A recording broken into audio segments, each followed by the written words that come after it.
भूपेश बघेल जी के जो आलकी पालकी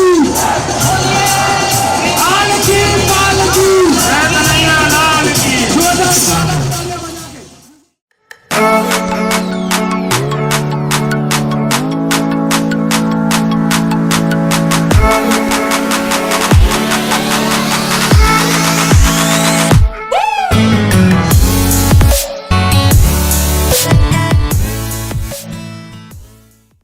नमस्कार, मैं प्रियांशा लाजस और आप देख रहे हैं न्यूज प्लस 21।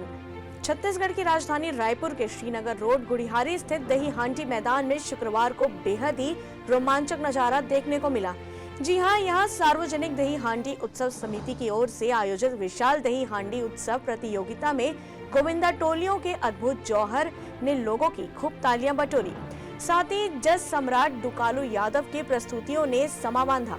कार्यक्रम में बतौर मुख्य अतिथि मुख्यमंत्री भूपेश बघेल शामिल हुए। उन्होंने भगवान श्री कृष्ण की पूजा अर्चना कर प्रदेशवासियों के खुशहाली की कामना की।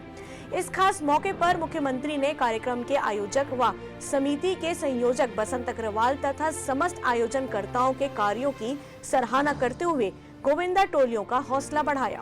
दही हांडी मैदान में आयोजित इस कार्यक्रम में जहां अन्य राज्यों से पधारे कलाकारों की प्रस्तुति आकर्षण का केंद्र रही, तो वहीं डीजे की धुन में गोविंदा टोलियों का दमखम भी देखते ही बन रहा था।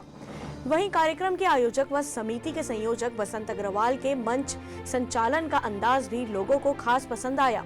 इस खास मौके पर बसंत अग्रवाल ने कहा कि कार्यक्रम में परंपरा व उत्साह का अद्भुत संगम देखने को मिला।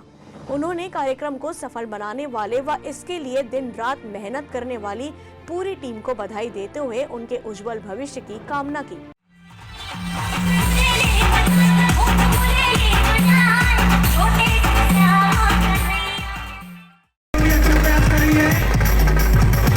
महिला टोली अच्छा प्रयास कर रही है, 4 पिरामिड बन चुका है।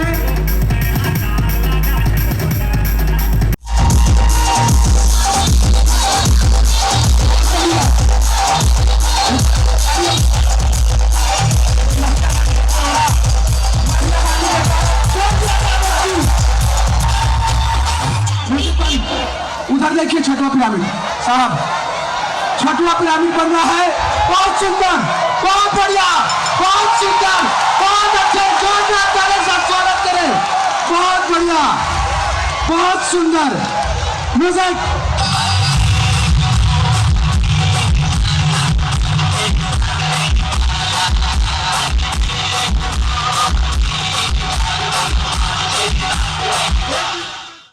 हर साल गुड़ियारी में बहुत हर्षोल्लास के साथ दही हांडी का कार्यक्रम रखा जाता है। मधुरम का भी आयोजन होता है, लड़कियों के लिए अलग आयोजन।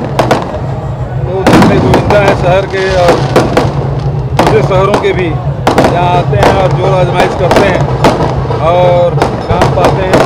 विकास उपाध्याय जी को बहुत बधाई और साथ साथ बसंत अग्रवाल जी और हेमेंद्र साहू जी और पूरे तमाम आयोजक साथियों को बधाई देता हूँ। तो हर साल इस प्रकार का आयोजन करते हैं और हजारों नवयुवक लड़कियाँ आती है और जिसमें भाग लेती हैं। बहुत बधाई। ऐसी तमाम जानकारियों से लगातार अपडेट रहने के लिए देखते रहिए न्यूज प्लस 21, आपके हक की बात।